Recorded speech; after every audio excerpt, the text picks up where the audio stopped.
शुकासारिखे पूर्ण वैराग्य जाचे, वसिष्ठा परिज्ञान योगेश्वराचे. कवी वाल्मिका सारिखा मान्य ऐसा, नमस्कार माझा सद्गुरु रामदासा.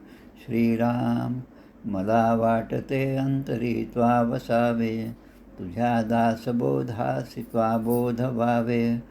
अपत्यापरी पाववी प्रेमग्रासा, महाराज या सद्गुरु रामदासा.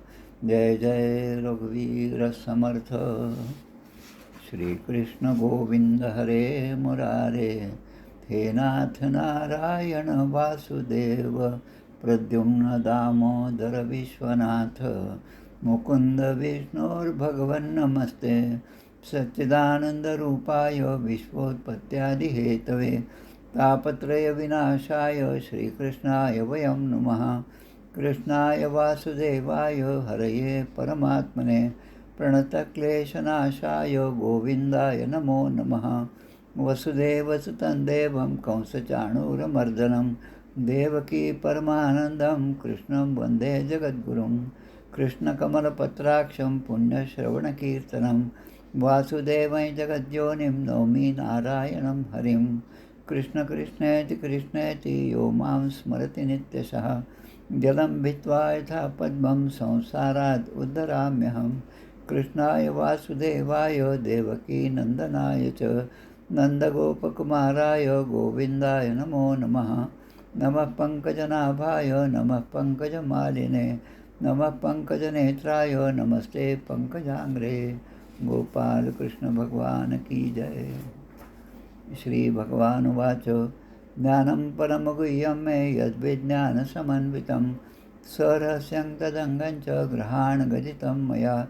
यावानहं यथा भावो यद्रूपगुणकर्मकः, तथैव तत्त्वविज्ञानमस्तु ते मदनुग्रहात्. अहमेवासमेवाग्रे नान्यद् यत्सदसत्परं, पश्चादहं यदेतच्च यो वशिष्येत सोऽस्म्यहम्. ऋतेऽर्थं यत् प्रतीयेत् न प्रतीयेत् चात्मनि, तद्विद्यादात्मनो मायां यथा भासो यथा तमः. यथा महान्ति भूतानि भूतेषु चावचेष्वनु, प्रविष्टान्यप्रविष्टानि तथा तेषु न तेष्वहम्. एतावदेव जिज्ञास्यं तत्त्वजिज्ञासुनात्मनः, अन्वयव्यतिरेकाभ्यां यत् स्यात् सर्वत्र सर्वदा.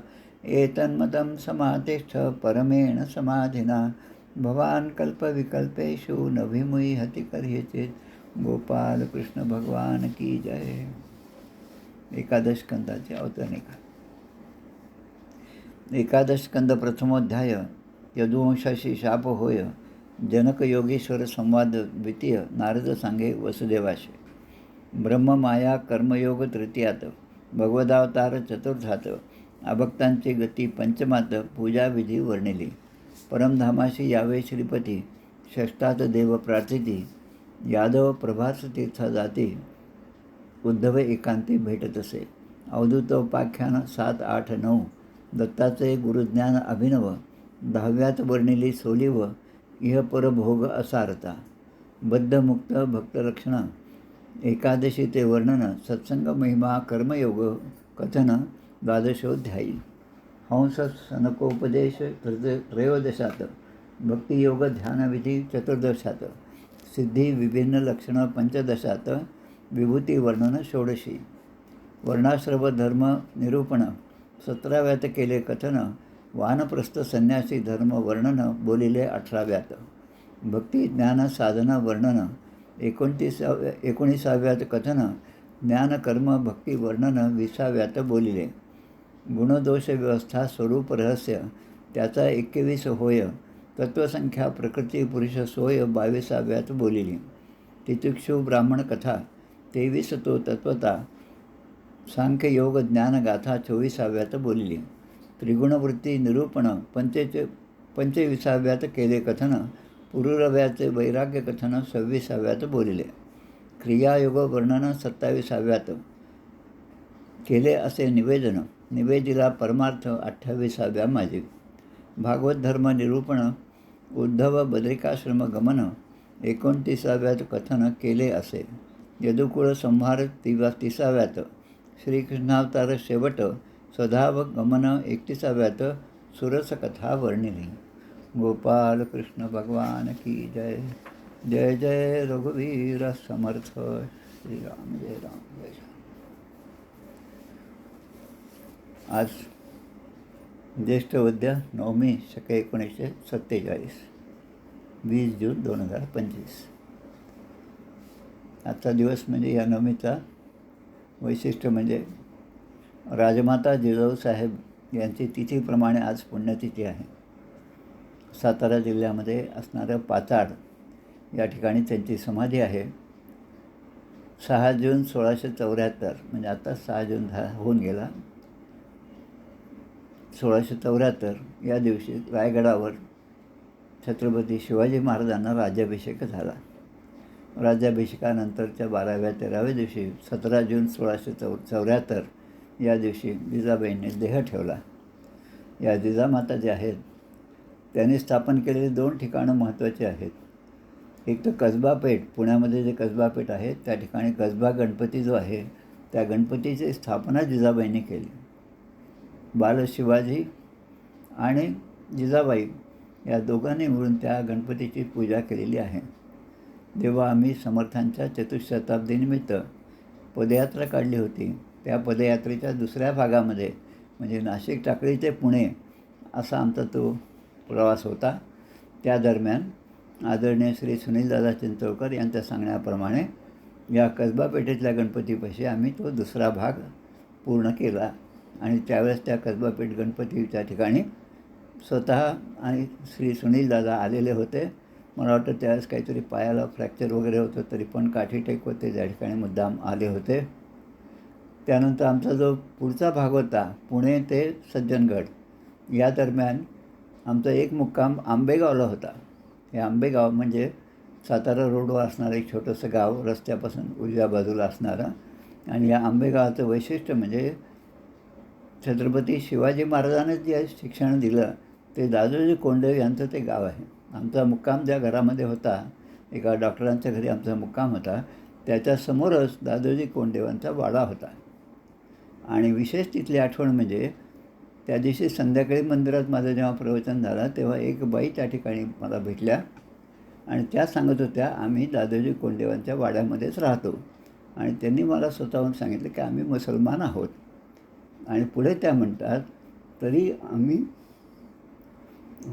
रोज दासबोधाचं वाचन करतो. म्हणजे आज एवढे 300-400 वर्ष झाल्यानंतरसुद्धा परधर्मातल्या बाई ते वाचन करतात. याचा अर्थ आपल्या सनातन धर्माबद्दलचं प्रेम जे आहे ते त्यांच्या ठिकाणी आम्हाला दिसून आलं. आता आज आपल्याला जो अध्याय घ्यायचा आहे त्या अध्यायाकडे वळण्यापूर्वी अजून एक गोष्ट सांगायची. जिजाबाई जे आहेत त्यांचं मूळ गाव म्हणजे सिंदखेड राजा, बुलढाणा जिल्ह्यामध्ये असणारं सिंदखेड राजा. तिथे लखुजी जाधवांचा खूप मोठा वाडा आहे. आजही ती स्मृती त्या ठिकाणी जपून ठेवलेली आहे.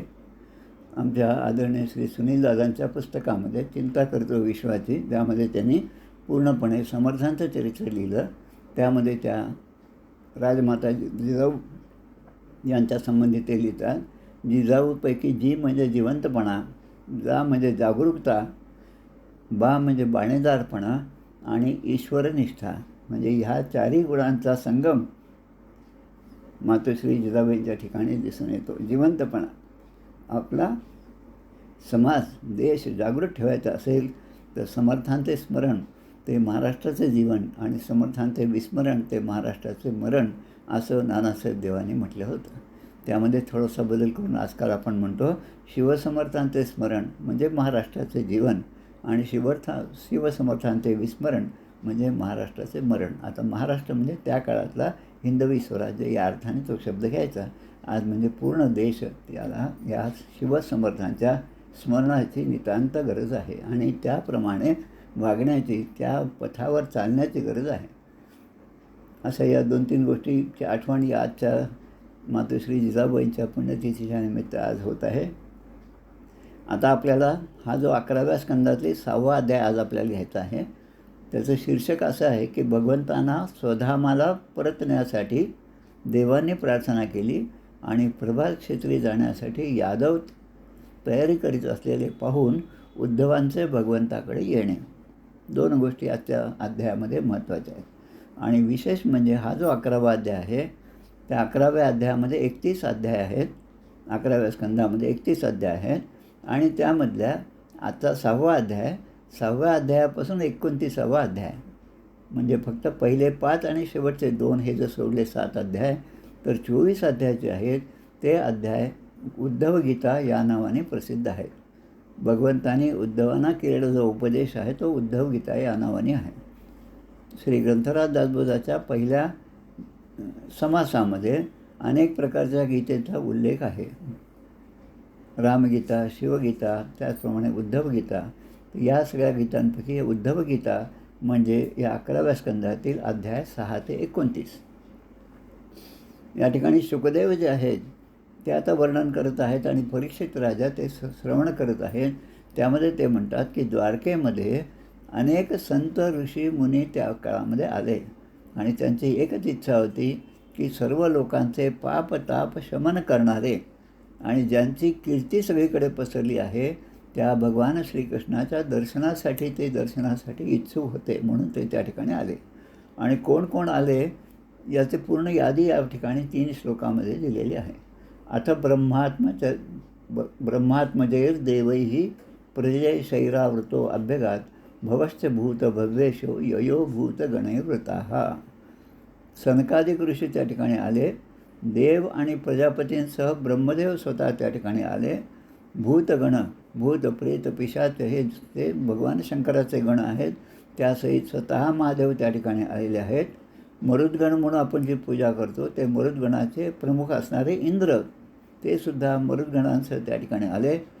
स्वतः 12 आदित्य, 8 वसु, अश्विनी कुमार, ऋभू ऋषी, अंगिरस, 11 रुद्र, विश्वेदेव, साध्यदेव, गंधर्व, अप्सरा, नाग, सिद्ध, चारण, गुह्यक, ऋषी, पितर, विद्याधर, किन्नर अशी खूप मोठी यादी या ठिकाणी दिली आहे.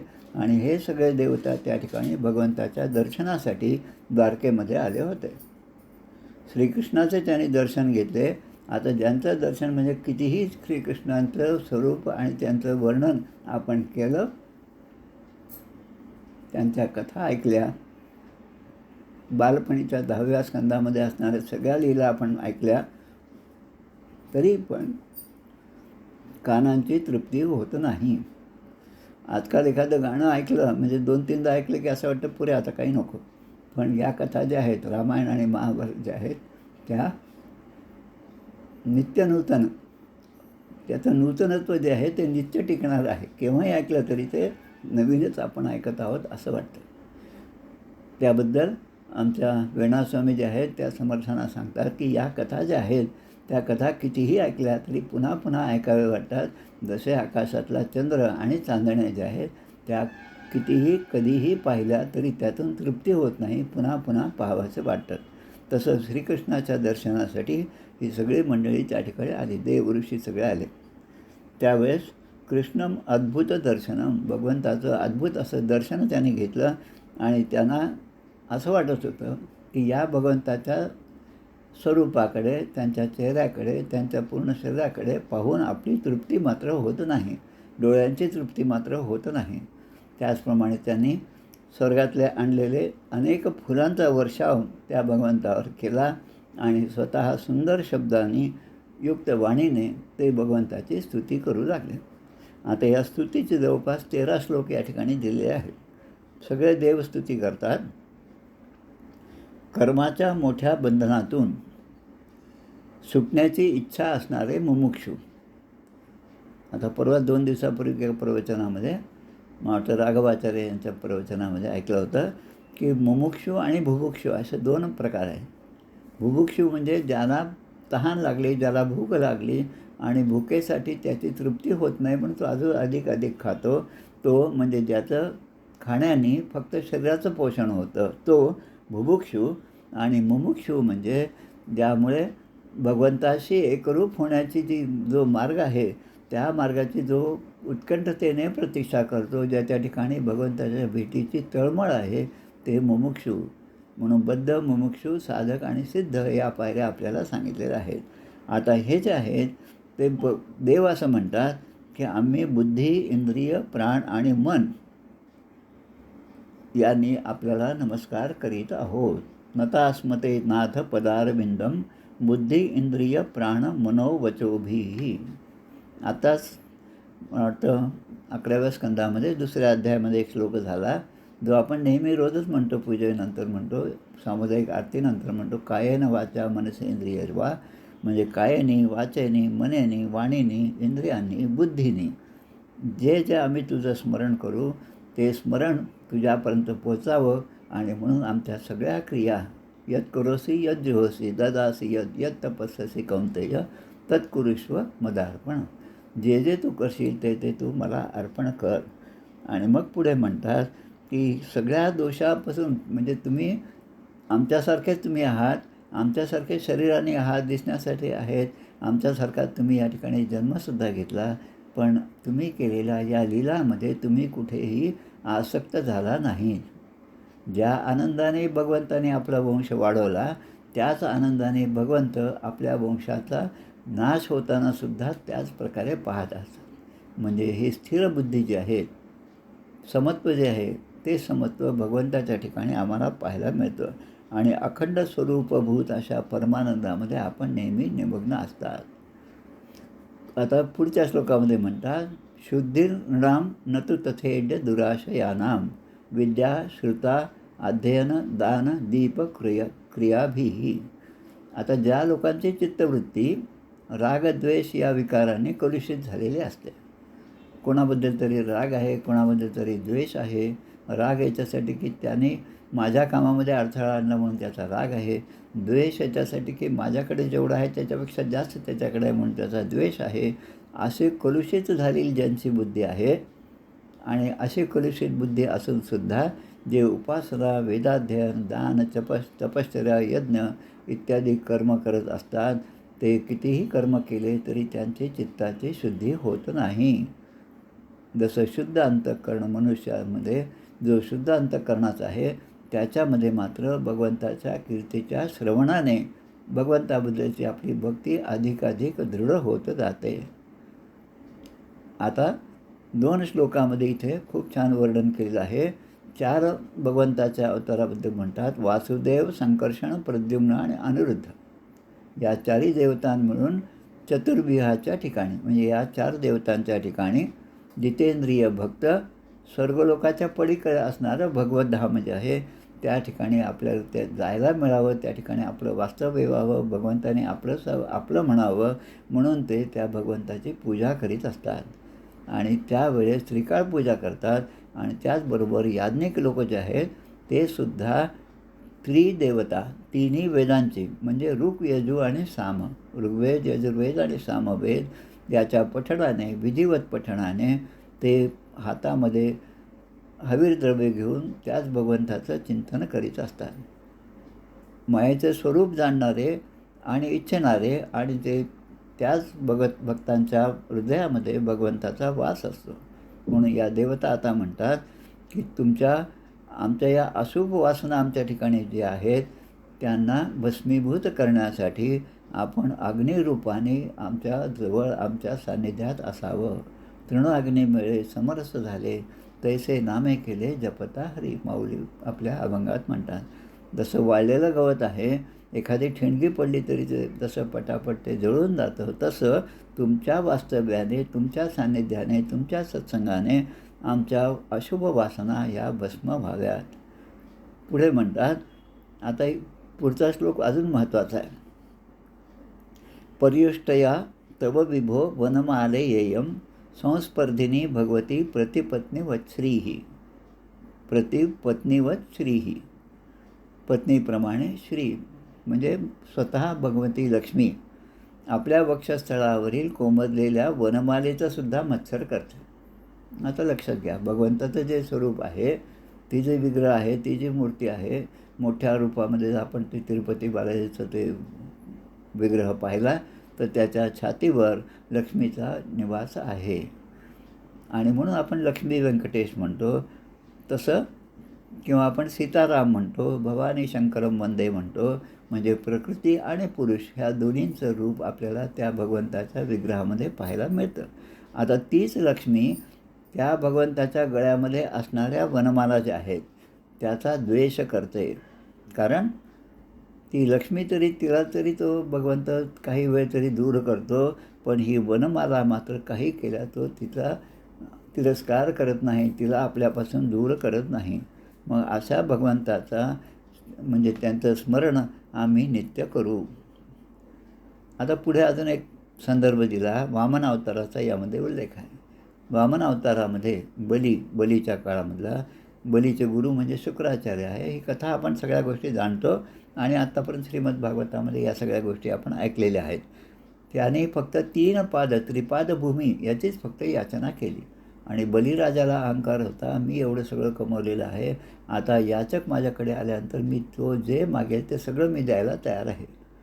आता हे म्हणतात की मला काही नको, अगदी छोटं 5-7 वर्षाचं मूल आहे आणि ते त्या ठिकाणी वामन अवतारामध्ये भगवंत मागतात, मला फक्त माझ्या पावलाप्रमाणे 3 पादभूमी एवढीच मला तुझ्याकडे याचना करायची.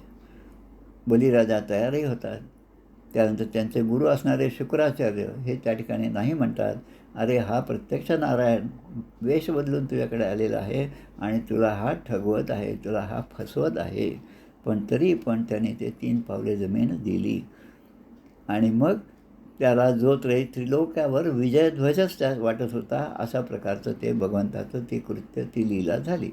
आता ब्रह्मदेवाने जेव्हा तो विजयध्वज जेव्हा धुतला, इथे म्हणलेला यस्ते भयाभय करो असुर देव चंबो स्वर्गाय साधूषु खलेश्वितराय भूमन.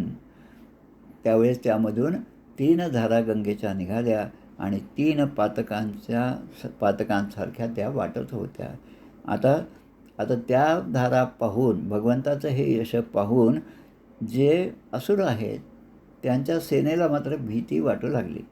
पण जे देवसेना आहे, जे सन्मार्गी जाणारे आहेत, जे भगवंतावर पूर्ण विश्वास ठेवणारे आहेत, त्यांना मात्र आता अभय प्राप्त झाले, निर्भय स्थिती त्यांना प्राप्त झाली. म्हणजे जो देवांना स्वर्ग देणारा आहे आणि असुरांना पाताळात नेणारा आहे असे आपण आहात, असं देव भगवंताची स्तुती करतात. आता दुसरीकडे नस्योत गाव इव यस्य वशे भवन्ति ब्रह्मादयस तनुभृतो मिथुरद्यमानाः. आपापसात भांडून कष्ट करणारे, कष्टी होणारे ब्रह्मदेव इत्यादी शरीर धारण करणारे देव असो, ते कसे आहेत की वेसण घातलेले बैल जसं त्या मालकाच्या ताब्यात असतात. तेलाच्या घाण्यामधला जो बैल आहे तो जसा त्याच्या भोवती गोल गोल गोल गोल फिरत असतो आणि त्याचं फिरणं थांबलं तर तो मालक जसा त्यांना मारतो, तसं हे सगळं भगवंताच्या अधीन आहेत. आणि तो भगवंत कसा आहे, तो कालस्वरूप आहे आणि प्रकृती पुरुषाच्या पलीकडे असणार आहे. म्हणून भगवंता तुझ्या चरणाचा आम्हाला सतत आश्रय घडावा एवढीच आमची इच्छा आहे, असं त्या ठिकाणी सगळ्या देवता म्हणतात. आता पुढे अजून एक चांगलं छान दिलं आहे, सोयम त्रिणाभिर अखिलापचये प्रवृत्ता कालो गभीरय उत्तम पुरुषस्त्वम. हिवाळा, उन्हाळा, पावसाळा या 3 रूपांनी युक्त असणारा संवत्सर. प्रत्येक संवत्सर म्हणजे प्रत्येक वर्षामध्ये आपण पाहतो हे 3 ऋतू असतात. हिवाळा आहे, उन्हाळा आहे आणि पावसाळा आहे. समर्थाने खूप छान वर्णन केलं. पावसाळा खूप झाला की लोक आता तरी तो पाऊस थांबू द्या अशी वाट पाहतात आणि मग हिवाळा येतो. आता हिवाळ्यामध्ये थंडी खूप वाजायला लागली की मग आता यापासून कधी सुटका मिळेल असं त्याला वाटतं. मग उन्हाळा येतो आणि असं 3 ऋतू आल्यानंतर 1 वर्ष निघून जातं. पण हे जाणारे 1 वर्ष जे आहे ते आपल्याकडला मृत्यूकडे नेत आहे असं जीवाला कधीच वाटत नाही. तो अतिशय वेगवान काळ जो आहे तो आपण आहात असं देव या ठिकाणी स्तुती करताना म्हणतात. आता नंतर पुढे की हा पुरुष आणि प्रकृती. पुरुष म्हणजे महाविष्णू, महानारायण हे जे आहेत त्यांच्याकडून शक्ती प्राप्त करून घेऊन अमोघ वीर्य बनतो आणि मायेच्या विश्वाच्या गर्भामध्ये महत्त्वाची स्थापना करतो आणि मग ते महत्त्व, मग मूळ माया, मग त्रिगुणाचा उद्भव झाला, त्रिगुण निर्माण झाले आणि महत्त्व त्रिगुणमय मायेच्या साह्याने अनेक गोष्टी निर्माण झाल्या. त्यामध्ये या पृथ्वीला असणारी 7 आवरणं निर्माण झाली. पृथ्वी, जल, तेज, वायू, आकाश, अहंकार आणि मनरूपी अशी 7 आवरणं. आणि ती कशी आहे? ती सोनेरी ब्रह्मांडाची रचना झाली. बहि आवरणे रूपम एतत्, बहिरावरणे रूपेतम, असं या ठिकाणी म्हटलं. आता सर्व जगाचा अधीश्वर आपण आहात आणि त्यामुळे अनेक पदार्थांचा उपयोग घेताना सुद्धा आपण त्यामध्ये लिप्त होत नाहीत. भगवंताच्या काही लीलांचं या ठिकाणी स्मरण करणार आहे. स्मायावलोक अवदर्शित भावहारी भ्रूमंडल प्रहित सौरत मंत्र शौंडैही. 16,108 स्त्रिया ज्यांना आहेत, तरी पण आपल्या हास्ययुक्त मंद अशा कटाक्षांनी, मनोहर दिसणाऱ्या भुवयांच्या लीलांनी प्रेमभाव प्रगट करणारे भगवंत आता त्यांच्याकडे पाहिल्यावर आपले मन जराही विचलित करू शकल्या नाहीत. म्हणजे त्या 16,108 स्त्रियासुद्धा, भगवंताच्या पत्नीसुद्धा भगवंताचं मन आपल्याकडे आकर्षित करू शकल्या नाहीत. आपण आताच मागच्या अध्यायात पाहिलं, नरनारायण कामदेवाचा अवतार पाहिला, अप्सरा पाहिल्या, आणि मग पुढे म्हणतात की या भगवंताच्या बद्दलच्या 2 नदी ज्या आहेत त्यांचा उल्लेख या ठिकाणी केला. एक म्हणजे कथा नदी आणि दुसरी म्हणजे गंगा नदी. त्रैलोक्यातून निर्माण झालेले आपले जे पाप आहेत, त्या पापांच्या राशी आहेत, त्या धुवून टाकण्यासाठी ह्या 2 नद्या आहेत, कथा नदी आणि गंगा नदी. आता गंगेमध्ये स्नान केलं, आताच आपण पाहिलं तो प्रयाग संगमावर सगळेजण जेव्हा स्नान करून आले तेव्हा त्यामध्ये काय होतं गंगेमध्ये, की ते धुतल्यानंतर आपल्या शरीराची शुद्धी होते. आणि कथा नदी जी आहे, ज्या कथा म्हणजे अशा श्रीमद भागवतासारख्या, रामायणासारख्या भगवंताच्या अवतारांच्या कथा ज्या आहेत, त्याचं श्रवण केल्यानंतर हळूहळू संसार मुळीच नासका, विवेक करावा नेटकाकरिता फिका होत जातो, असा परिणाम आपल्याला त्या श्रवणातून लाभतो. आणि म्हणून माणूस या कथा नदीमध्ये आणि शरीराने या गंगेमध्ये बुडी मारून त्या तीर्थाचं सेवन करीत असतो. शुकदेव या ठिकाणी म्हणतात, अशा प्रकारे ब्रह्मदेवाने पण स्तुती केली आणि भगवान शंकर इतर सगळ्या देवता त्या ठिकाणी आहेत. आणि नंतर ते सगळे नमस्कार करून, भगवंताला नमस्कार करून आकाशामध्ये निघून गेले. आता ब्रह्मदेव त्या ठिकाणी राहिले. ब्रह्मदेव असं म्हणतात की भूमेर भारावताराय पुरा विज्ञापित प्रभो तमस्माम अभिरेषात मनस्तत्त तथैव ओपपादितम. भूमीचा भार हलका करण्यासाठी. म्हणजे कोणामुळे भार आहे? नवे कार्यकर्ता भूमी भार झालो, तुझा दास मी व्यर्थ जन्माचे आलो, समर्थ म्हणतात. आता जेव्हा समर्थ म्हणतात तेव्हा समर्थ स्वतःसाठी म्हणत नाहीत, पण तुमच्या आमच्यासाठी ते म्हणतात की नुसता भूमीचा भार होण्यापेक्षा भगवंताच्या गळ्यातलं ताईत भार, भगवंताचं जास्तीत जास्त सारूप्य, सामिप्य हे आपण मिळवलं पाहिजे. ते आपल्या उपासनेने आपण मिळवलं पाहिजे. आता ते म्हणतात, ब्रह्मदेव म्हणतात, पूर्वी आम्ही तुम्हाला प्रार्थना केली होती. कशाची प्रार्थना? की हा भूमीचा भार हलका करण्यासाठी तुम्ही जन्म घ्यावा. आता म्हणजे पुन्हा आपण भगवंताच्या जन्माच्याकडे, म्हणजे दशमस्कंदाच्या सुरुवातीला जे आहे की भगवंताचा जन्म कसा झाला आणि त्या गर्भाची कशी स्तुती झाली, हे सगळं आपल्या डोळ्यापुढे येतं. आणि ते काम आपण खूप चांगल्या प्रकारे केलेलं आहे असं ब्रह्मदेव सगळ्या देवतांच्या वतीनं त्या ठिकाणी म्हणतात. आता आपण या ठिकाणी धर्माची स्थापनासुद्धा केली. यदा यदा हि धर्मस्य ग्लानिर्भवति भारत अभ्युत्थानम अधर्मस्य तदात्म्यानं सृजाम्यहम परित्राणाय साधूनां विनाशाचे दुष्कृतां धर्मसंस्थापनार्थाय संभवामी युगे युगे. अगदी हे तुमचं बोलणं तुम्ही आता खरं करून दाखवले आहे. लोकांचे दोष दूर करणारी अशी आपली कीर्ती सर्वत्र पसरलेली आहे. आता देव आठवण करून देतात, सत्य, त्रेता, द्वापार आणि कली. आता जे कलियुग चालू आहे ते 28वे कलियुग आहे. आता कलियुगामध्ये माणसाचं आयुष्य जे आहे ते 100 वर्षाचं असतं. भगवंताचा हा कृष्णावतारचा झाला तो कलियुगाच्या पूर्वी असणारा सत्य, त्रेता, द्वापार युगामधला अवतार आहे. आतापर्यंत भगवंताचं आयुष्य जे आहे ते जवळपास 125 वर्षाचं झालेलं आहे. यदुवंशे अवतीर्णस्य भवतः पुरुषोत्तम. यदुवंशामध्ये अवतार घेऊन ब्रह्मदेव भगवान श्रीकृष्णाला सांगतात, जवळपास आता 125 वर्ष झालेली आहेत. शरच्छतं व्यतीताय पंचविंशाधिकं प्रभो. यदुवंशात अवतार घेऊन आपल्याला आता 125 वर्ष झाली आहेत. आता आपण देह ठेवणार, त्यानंतर कलियुगाला सुरुवात होईल आणि कलियुगाचं माणसाचं आयुष्य हे जास्तीत जास्त 100 वर्षाचं आहे.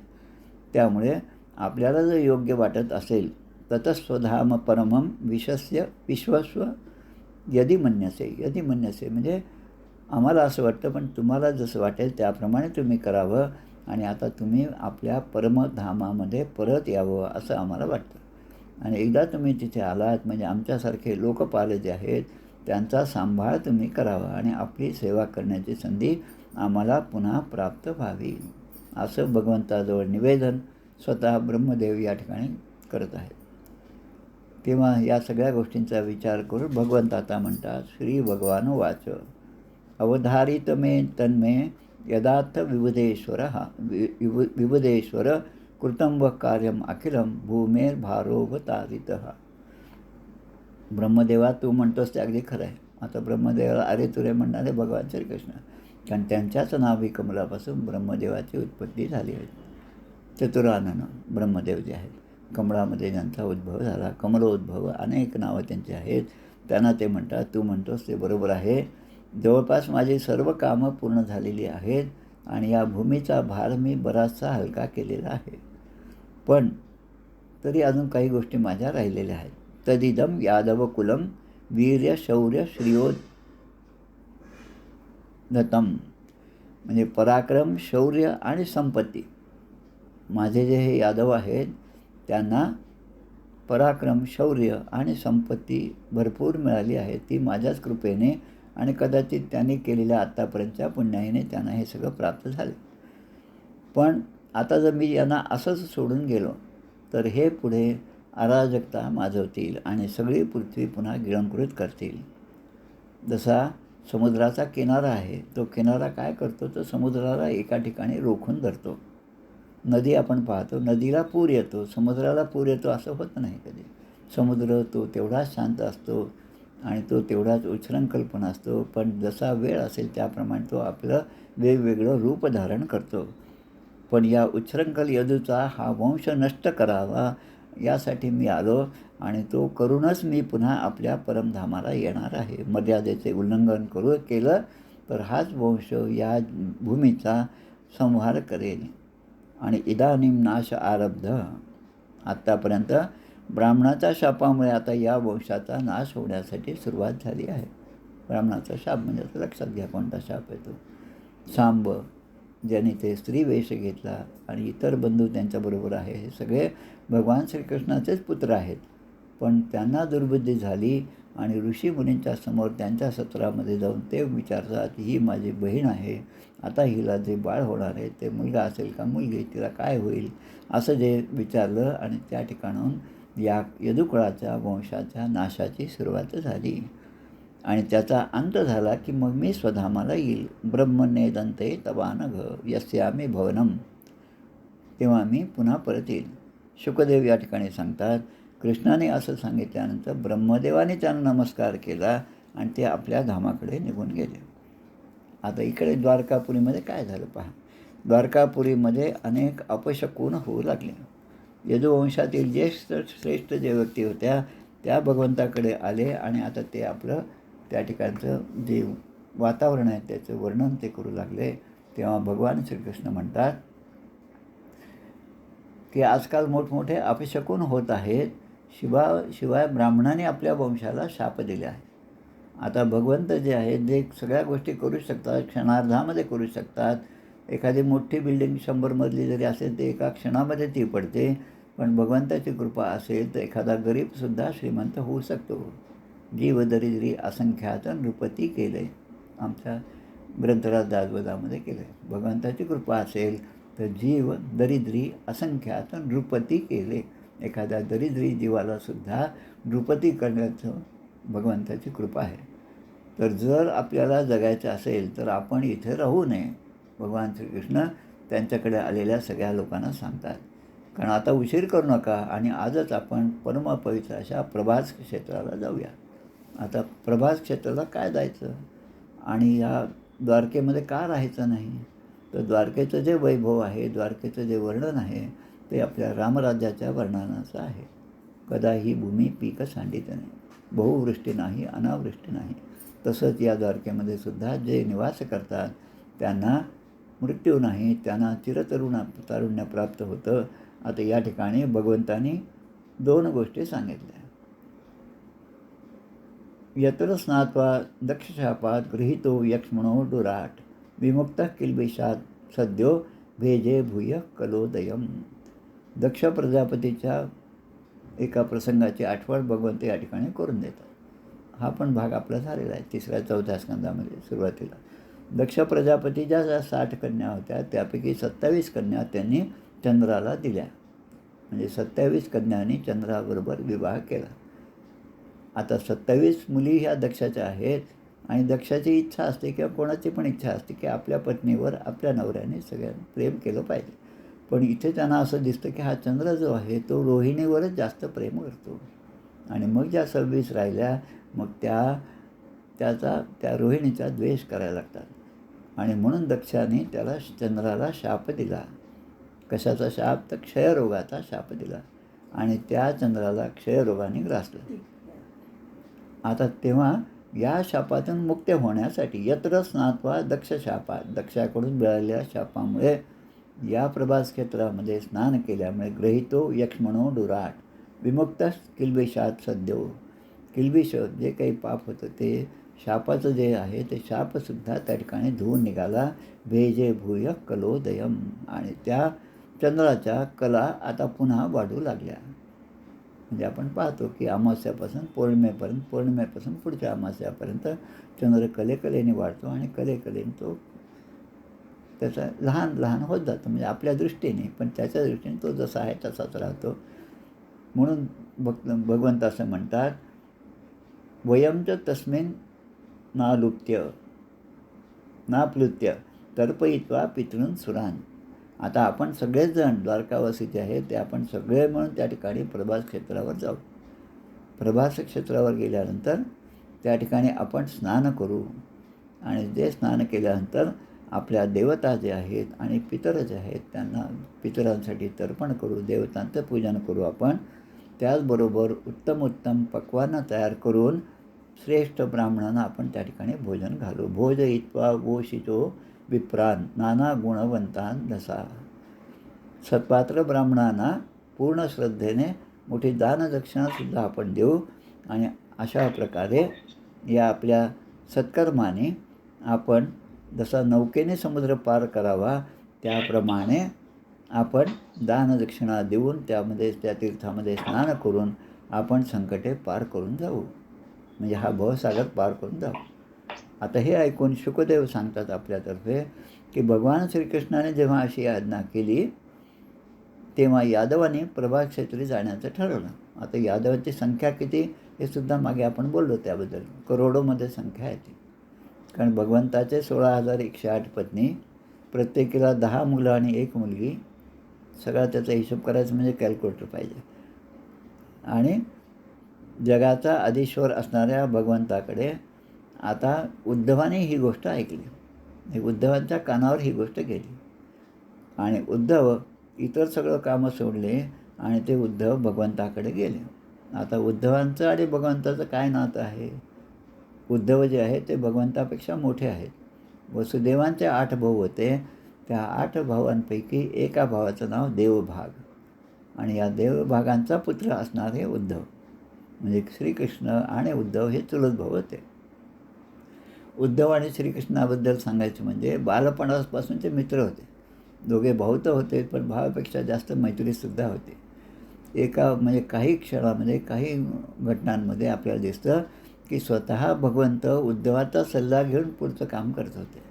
त्यामुळे ते एका दृष्टीने त्यांचे सल्लागारसुद्धा होते आणि भगवंताचे एकनिष्ठ भक्त होते. आता ज्ञानाचा उपदेश आणि भक्तीचा मार्ग दाखवण्यासाठी भगवंतांनी या उद्धवांना या व्रजामध्ये पाठवले, गोकुळामध्ये पाठवले, गोपींकडे पाठवले. आता ही जी उद्धवगीता आहे जे आता या 6व्या अध्यायापासून सुरू होते ते 29व्या अध्यायापर्यंत, त्यामध्ये भक्ती आणि ज्ञान यावर आधारित ही सगळं 11वा स्कंद आहे. आता ते सांगतात, म्हणजे आता उद्धव या ठिकाणी म्हणतात की आपण परमेश्वर असल्यामुळे देवदेवेश योगेश पुण्यश्रवण कीर्तन संवृत्तेत कुलम नूनम लोकम संत्यक्षते भवान विप्रशापम समर्थोपी प्रत्यहन्न यदीश्वर यदुवंशाचा संहार करून या लोकाचा त्याग करणार. हे मात्र आता तुम्ही म्हणल्यामुळे ते निश्चितच आहे, हे मला समजलं. पण मी अर्ध्या क्षणासाठी सुद्धा तुम्हाला सोडू शकत नाही.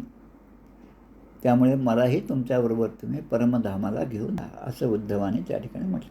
नाहम तव आंग्रे कमलम क्षणार्धपी केशव. आता केशव शब्दाचा अर्थसुद्धा काल परवा एका प्रवचनामध्ये खूप छान असा ऐकला. क म्हणजे ब्रह्मदेव, श म्हणजे शंकर आणि व म्हणजे विष्णू. म्हणजे केशव म्हणजे या महानारायणाच्या ठिकाणी ब्रह्मा, विष्णू आणि महेश या तिन्ही देवता एकाच ठिकाणी आपल्याला पाहायला मिळतात. ते म्हणजे महानारायण, ते म्हणजे महाविष्णू, ते म्हणजे भगवान श्रीकृष्ण. आता आपली लीला जी आहे उद्धव सांगत आहे ती खरं परममंगल अशी लीला आहे. ती ऐकणाऱ्याची उत्सुकता अधिक वाढत जाते.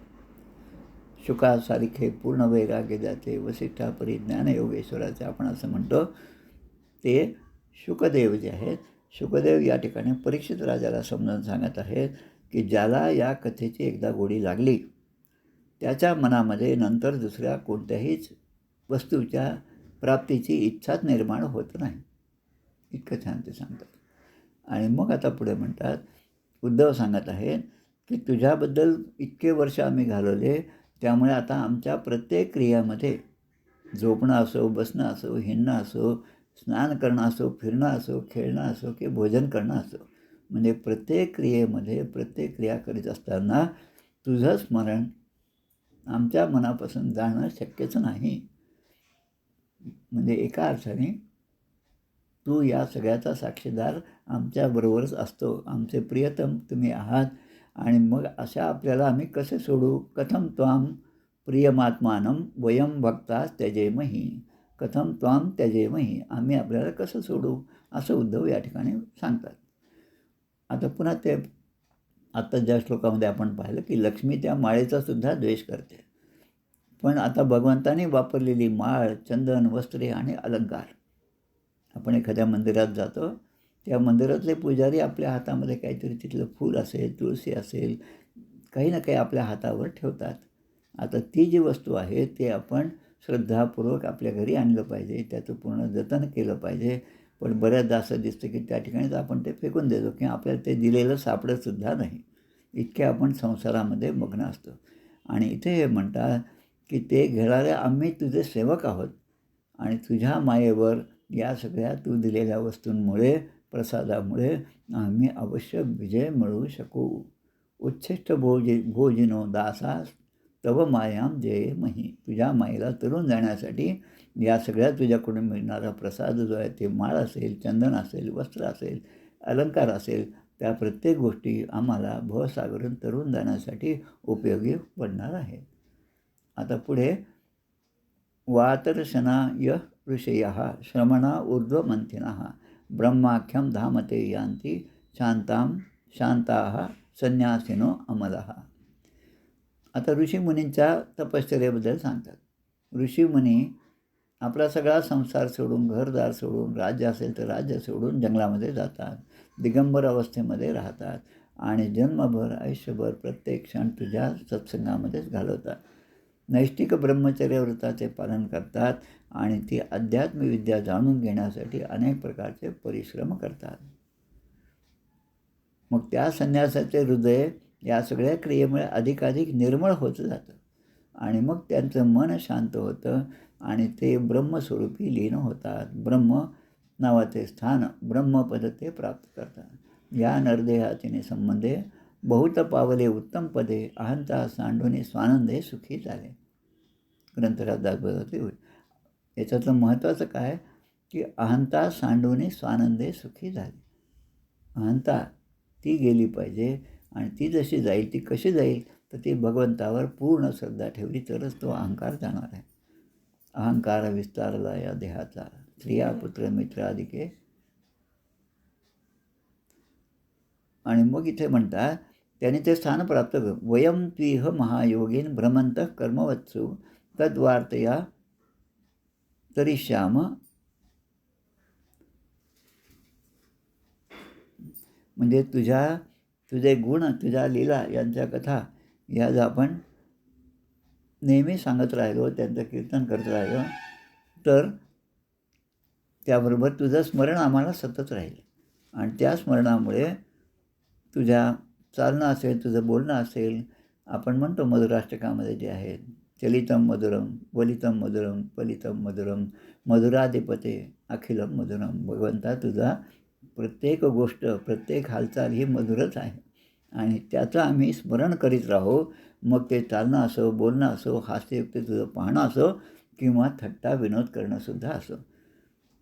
पण तुझ्या आठवणीमध्ये आम्ही तल्लीन होऊ. आणि एवढ्या म्हणजे जसं आपण म्हणतो, आम्ही बी घडलो तुम्ही बी घडाना, आम्ही बी घडलो तुम्ही बी घडाना. म्हणजे बिघडलो म्हणजे या प्रपंचाच्या मायेच्या पसऱ्यातून आम्ही मुक्त झालो आणि परमेश्वरा तुझ्याशी एकरूप झालो. सगळ्या संतांचं हेच दुःख आहे की आम्ही जसं केलं तसं तुम्ही करा. यद्यत आचरती श्रेष्ठस्तत्त देवेतरो जनः स यत् प्रमाणं कुरुते लोकस्तदनु वर्तते. तेव्हा या ठिकाणी सुखदेव असं म्हणतात की देवकीनंदन भगवंताने, कृष्णाने जेव्हा उद्धवाने अशी प्रार्थना केली की मला तुमच्याबरोबर घेऊन जा, तेव्हा भगवंत जे आहेत ते त्या उद्धवाला आता उपदेश करतात. अनन्य सखा आहे तो आणि आपला सेवकसुद्धा आहे.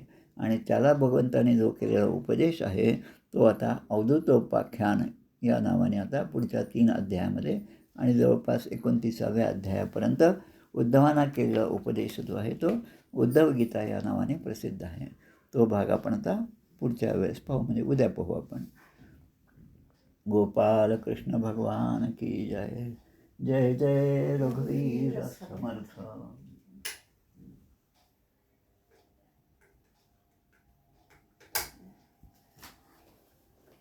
आरती म्हणूया. जय हो जय श्री भागवता, आरती करी तुझ भगवंता. श्री शुक मुनीने परम भक्तीने नाना परीने गायले जा हरिचरिता. आरती करी तुझ भगवंता. वेद तरुचे मधुर फळ, स्वादुरसे जे सोज्वळ. आत्मा राम मुनी अचळ, सेवुनी करीती जन सफळ. महापर्वणी आली अवनी, की अगहरणी भवजलचरणी ती पतिता. आरती करी तुझ भगवंता.